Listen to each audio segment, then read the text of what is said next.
Третье правило сразу напишем, это как правило, наверное. Истисхаб аль-бараа. Третье правило.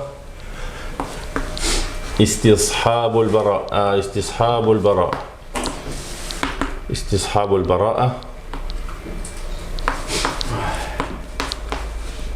Или бараату зимма, да? Истисхаб аль-бараа. Из этой же просто основы истисхаб аль-бараа – это презумпция невиновности. Презумпция, она же тоже не только уголовной ответственности касается, а всего же, да?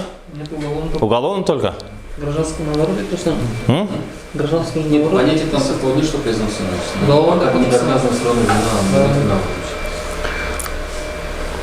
вина. Здесь виноват только уголовное, да? Правильно? Да, уголовно касается. Да, а здесь, например, человек в основе, например, невиновен, да, истисхаб аль-бараа. Но в исламе чуть-чуть шире. В исламе шире, например, касается его чистоты, например, его религиозности, его... Да, в исламе чуть-чуть пошире будет. Не только уголовное будет касаться. Мы говорим, например, аль-му'мин ла янджис, мусульманин не наджис, например. Это касается также, например, и животных. Да, в основе животные халяль. Например, основа и касается животности. Будет всегда браться основа. Что касается человека, да, в основе человека, что он чистый. Если поэтому любой человек зайдет в воду и выйдет, эта вода будет считаться чистой, то есть годной для омовения. Если человек, например, попьет воду, после этого можно брать тахара, то есть в основе человек чистый. То есть поэтому здесь бараа, презумпция невиновности, здесь не только насчет виновности, а всех аспектов жизни. В основе, например, жениться халяль. Все женщины, которые нет такого, например, запрета, что любая девушка, которую ты встречаешь, можно на ней жениться. Такого запрета. Пока не подтвердится то, что она или тебе может молочная сестра, или же там родная сестра, это уже требует как доказать презумпцию невиновности. Если человек, например, тоже говорит, что он мне должен деньги, да, пока не будет доказано, то что нет, не должен, так не должен. Или как этот иудей. Истисхаб. Иудей пришел к Алии. Да. И увидел щит, и говорит, это мой щит. Да, а иудей сказал, что это в моих руках же, в основе. То есть вот эта кольчуга, это в моих руках. Докажи, что это твоя. Все. У меня, говорят, два сына, но они два сына не касаются. Да. Еще один рассказ есть, Шурайх. Мы уже сейчас знаем, кто такой Шурайх, да? 60 лет, который был кады. Отец, его сын приходит к своему отцу, вот тоже позиция судьи, и советуется с отцом. У меня, говорит, есть некоторые вопросы с одними моими компаньонами. Вот. И сын Шурайха, да. Надо будет обратиться, говорит, мы придем к тебе судиться, ты наш будешь судить. И рассказал, что мне делать. Ну, говорит, придешь ко мне в суд, говорит. Придем и решим там на суде. Они пришли, и он вынес решение против своего сына. Сын у него проиграл на суде, где отец был судьей. И сын говорит, вот почему папа, говорит, ты так сделал? Если бы вчера, когда я с тобой советовался, ты сказал, что у меня проигрышное дело, я бы вообще по-другому с ними договорился бы. То есть на суде, если бы ты сказал, что я проиграю суд, я бы нашел, как с ними договориться, фасульх байнахум. То есть я бы сделал какой-нибудь сульх или примиряться, то есть пошел бы на примирение, или нашел бы другие способы, которые он решит. Поэтому я тебе говорю, вчера я тебе ничего не рассказал. Понятно, да? Вот это жесткая позиция, вот как Омар, ради Аллаху анху, там, он же увидел верблюд. Почему, говорит, этот верблюд более жирный, более такой мясистый, чем остальные верблюды? И что? Оказалось, это верблюд был его сына халифа. Накормили. Накормили, отдельно кормили Ибн Умар, основатель мадрасы хадиса, Ибн Умар, его верблюды были более упитанные. Вот. И Умар ибн Хаттаб сказал, чтобы одинаково все. Или он раздал, или отдал этот. Все. Сделать по справедливости. Не посмотрел то, что это сын халифа или это. Но такие моменты, они были жесткие по отношению к себе. И когда был голод в Медине, Умар ибн Хаттаб, будучи сам халифом, сам же голодал, и у него даже не было сил ходить. И он сказал, пока все голодают, я тоже буду голодать. Хотя у него были возможности там и кушать, и только они были жесткие к себе и к своей семье тоже. Истисхабуль бара, из этой же основы оставаться таким же, как и было. Третье правило, это то, что человек в основе не виновен, пока не будет доказана его вина. И любые сомнения или любые подозрения,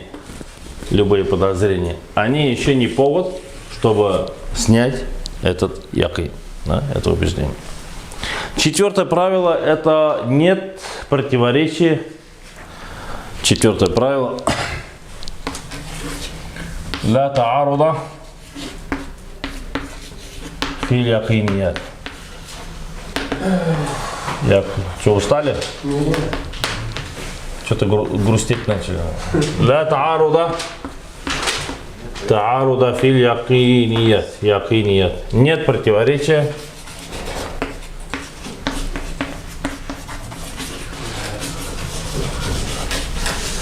в каких? В точных доказательствах, да? В точных источниках.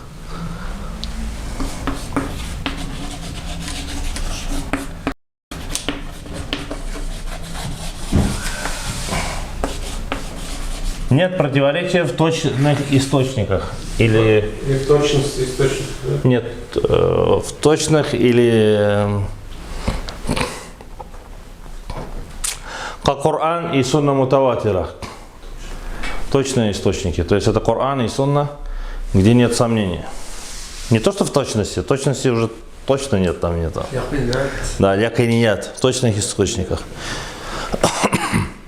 Некоторые нам, востоковеды, голову ломают и хотят преподнести, как будто есть противоречие. Как, например, в Коране в одном месте говорится, что судный день будет длиться 50 тысяч лет, а в другом месте Аллах Субхану ва Тааля говорит, что там будет 1000 лет. И как это, почему говорят в Коране в одном месте 50 тысяч лет, а в другом месте 1000 лет? Ну, это может нашего расчета 50 тысяч. Но для кого-то 50 тысяч, а для кого-то 1000. 1000, да? Нет, Аллах Субхану ва Тааля, они просто, когда вот так, главное, убежденно правильно поставить вопрос, и мы сами иногда теряемся. Давайте посмотрим.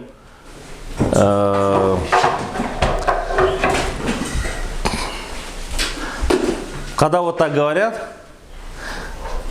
и мы сами сомневаемся в том, что нам говорят. Абтраб калабас, как говорится, да? Теряемся. Чтобы вот так не потеряться, надо сразу почитать. Во-первых, тот аят, который я вам прочитал, для некоторых это, например, новые. И надо сказать, давай почитаем, как там написано, или как там сказано, как Аллах Субхану говорит. «Ваинна йоумен инда раббика ка альфи санат». День перед Аллахом, не судный день. Про судный день вообще там нету речи. День перед Аллахом, как 1000 лет, как на земле. Это идет отношение времени, небесного времени и отношение земного времени. Это теория относительности, да? Эйнштейн доказал, да? Это как, грубо говоря, для галактики год, короче. Да. Вообще, Да, это вообще про судный день. Это миг, короче. А что касается судного дня, Аллах Субхану ва Тааля, в тот день судный, хамсина альфа сана, судный день будет идти 50 тысяч лет. Они... Здесь вообще две разные вещи. Один аят говорит, отношение нашего земного времени что 1000 лет земного приравнивается одному дню. А судный день будет идти.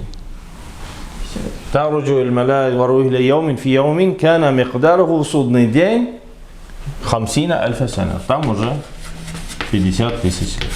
Это уже срок судного дня. Нет, судного дня. Валлаху алям. Поэтому мы не знаем, да, это срок судного дня по своему времени и никак не связано с этим земным временем. Это просто две разные цифры насчет разных тем говорится, да. Аллах Субхану Тааля 1000 лет от того, что вы считаете. Это один момент. А здесь 50 тысяч лет будет идти судный день. Это вообще другая цифра. И нельзя вот это просто так взяли и сравнили. И таких моментов много, когда вот так нам говорят, что у вас там противоречие, это давайте пока почитаем. Здесь вообще про одно говорится, а там особенно мисрийские, когда каналы смотришь, это коптов, они вообще там ложь на ложь, обман на обмане. Просто, да. Ибн Касир говорит такое, открываешь, там нет вообще Ибн Касира. Так, просто нагло, Ибн Касир такой-то страница, там такая-то строчка, открываешь Ибн Касира, нет. Имам Табари говорит так-то, так-то, открываешь Имам Табари, вообще нет. Просто такая наглая ложь, просто на публику играет и все. И такие случаи. Поэтому, если даже нам приводят такие моменты, что в Коране в одном месте 1000 лет, а в другом месте 50 тысяч лет написано, ну почитайте, о чем вообще говорится сначала. Один про сравнение земного времени, а другой про продолжительность судного дня. И то, что цифры упомянулись, это не означает, что они что-то друг другу противоречат. Понятно, да? Поэтому, если пророк, саллаллаху алейхи вассалям, говорил, если в хадисах есть какие-то противоречия, значит один из них или насих, или мансух. Один из них отмененный, а другой, значит, отменяющий. И также в Коране, если есть два аята в Коране, которые только два аята в Коране, которые один из них насих, другой мансух. Понятно? То, что насчет первого, то, что Аллах Субхану Тааля после Бадра разрешил. Если у вас, говорит, соотношение было раньше соотношение миатун сабира яглибу альфа или ишруна сабируна яглибу миатайн. Во время Бадра Аллах Субхану Тааля разрешил мусульманам сражаться 20 на 200. Это было 10 икс. То есть, если из вас 100, то против кого? До 1000. То есть, опять здесь 10 икс. 314 было кого? Мусульман и... Да, около 1000 было. Здесь в 3 раза было 3х, да? Но в первое время разрешал соотношение 10х, а потом Аллах Субхану Тааля это отменил. И сказал, что только 2х. Если они 2 раза больше, то тогда вот здесь только разрешат. Если уже их намного больше, чем вас, то тогда ищите другие методы там, примирения или что-то. Это первый аят, который был отменен в Коране. И второе, когда Али, ради Аллаху анху, только успел это сделать. Прежде чем задать вопрос пророку, саллаллаху алейхи вассалям, «Иза наджайтумур расуля, факаддиму байна ядай наджвакум садака». Хотите задать вопрос? Дайте деньги. Дайте садака. Не пророку, саллаллаху алейхи вассалям, а садака кому-нибудь, имущему. Не имущему. Не пророку, а некоторые говорят, что взятку, что такое. Нет. Хотели задать вопрос, надо было сначала неимущему, бедному дать деньги, а потом пойти пророку задать вопрос. Почему так было? Слишком вопросов. Потому что слишком начали много вопросов задавать. Кто мой отец? Откуда я появился? Что было? И такие вопросы начали задавать. И пророк Аллах Субхану Тааля запретил. Но это был запрет всего лишь какой-то промежуток дня. То есть недолго. А? Бедный кончился, потому что... Нет. Это успел только Али, ради Аллаху анху. Он даже хвалился и гордился. Не хвалился, а гордился и говорит, что только я смог сделать, говорит, по этому аяту амаль. Больше до меня и после меня больше никто это не сможет сделать. Али радиаллаху, у него был вопрос, он дал садака и спросил пророка, и тогда это было отменено.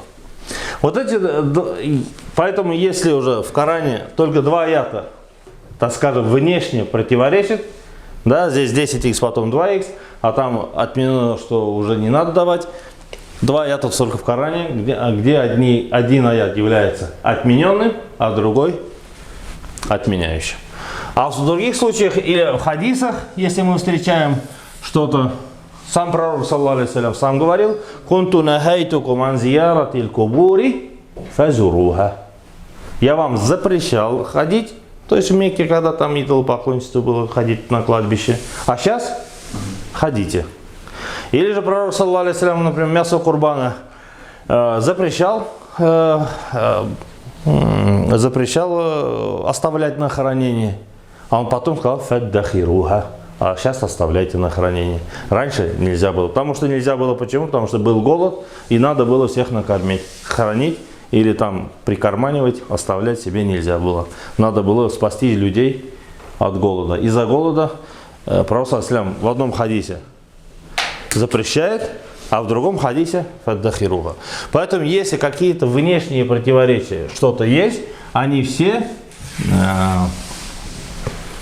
идут или отмененные, или отменяющие, или же просто касается какого-то момента или что-то. Но якиният больше в точных или источниках в Коране или сунна мутаватира противоречий нет. То есть якин не может быть, драться с якином, в исламе такого нет. Раньше же Хасем традиции любого мяса на огне приготовленного омовение было, да? Да, это тоже отменно, да. 5-е правило: ля ибрата лиль вахм. Я как говорил, что вот для этого 25% есть одно правило. 5-е: ля ибрата лиль вахм. Нет места или нет внимания, нет места в исламе. То есть в исламе уже понимается, в религии, да? В фихе, в исламе. Лиль вахм. Нет места в исламе сомнению. Необоснованному сомнению. Необоснованному, наверное, так его. Необоснованному сомнению. Если я пойду, вдруг меня волки сидят, если тахара, туда-сюда, если я там пойду, наверное, там волки гуляют.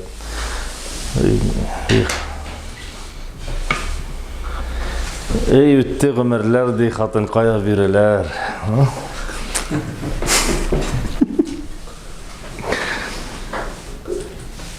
Знаешь, нет? Татарский язык.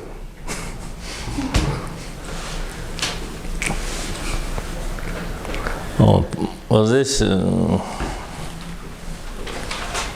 необоснованное сомнение, к сожалению, иногда тоже приходит к нам на ум, иногда вот так или что-то. Вот, если я вот так сделаю, значит это будет так, а если вот так сделаю, это будет так.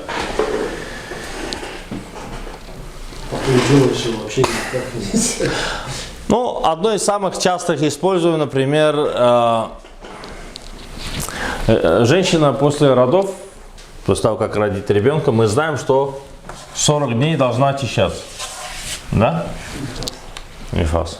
Но у нее обычно, у женщин заканчивается на какой срок? 22, 28. Обычно. Я как специалист говорю.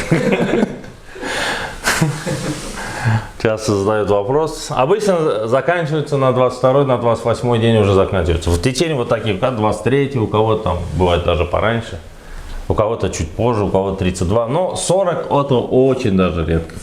Я еще не встречал, что задавали такие вопросы. А? И женщина уже должна, если она знает, уже должна читать намаз на 29-й, допустим, она уже намаз должна читать. Она чистая, все. И не должна думать, а вот если у меня придут, А если у меня будет? А если кровь пойдет? Ну, пойдет, тогда не будешь читать. Но если пока у тебя чисто, не надо придумать, вот же еще 40 в хадисе там или в исламе 40, значит, это уже ждать надо. То есть она себя вот что чем-то пугает, тем необоснованно.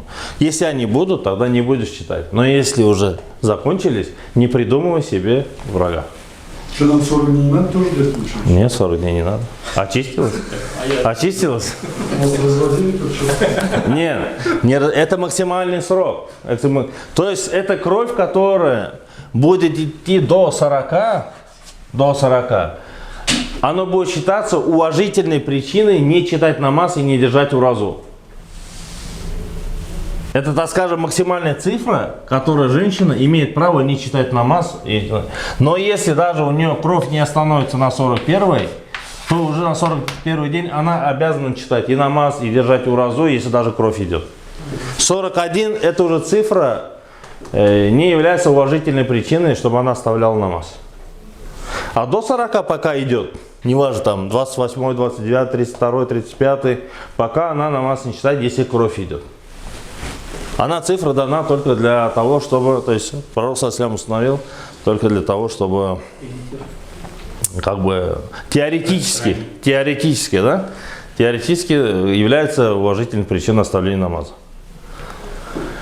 А фактически уже все, если фактически закончилось, значит намаз считать надо. И не надо себя какими-то сомнениями. Да. Это одно из, например. Еще какой можно привести? Ну, я как с аэропортом уже мы привели, да. А вдруг так, а вдруг это будет, а вдруг тахарат. И такие были при пророке, саллаллаху алейхи вассалям, в Коране даже есть. Мунафики приходили, когда в Табук надо было ехать. Они приходили к пророку, саллаллаху алейхи вассалям, и говорили: о пророк, слушай, я не пойду с тобой в поход в Табук. Там красивые женщины, то есть светловолосые, как мы, короче, да, светлокожие. И, да. И я боюсь, что, говорит, я совершу зина, то что для меня это фитна будет. Это что? Это настоящий что? Вахм. Просто необоснованный, далекий от реальности. Или же где-то что-то вот не... Понятно, если человек болеет, да? То есть сомневается, он доедет, не доедет, там, или нет возможности, нету верблюда, нету материальной возможности. Там уже щак, да, 50 на 50.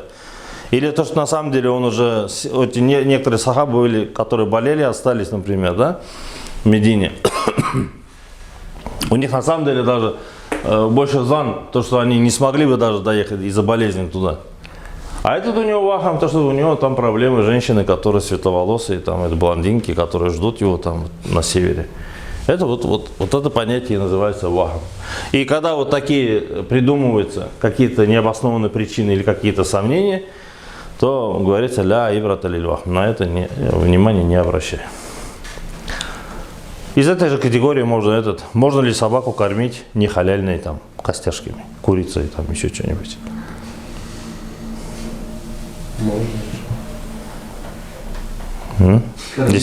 Если он намаз считает, то нельзя.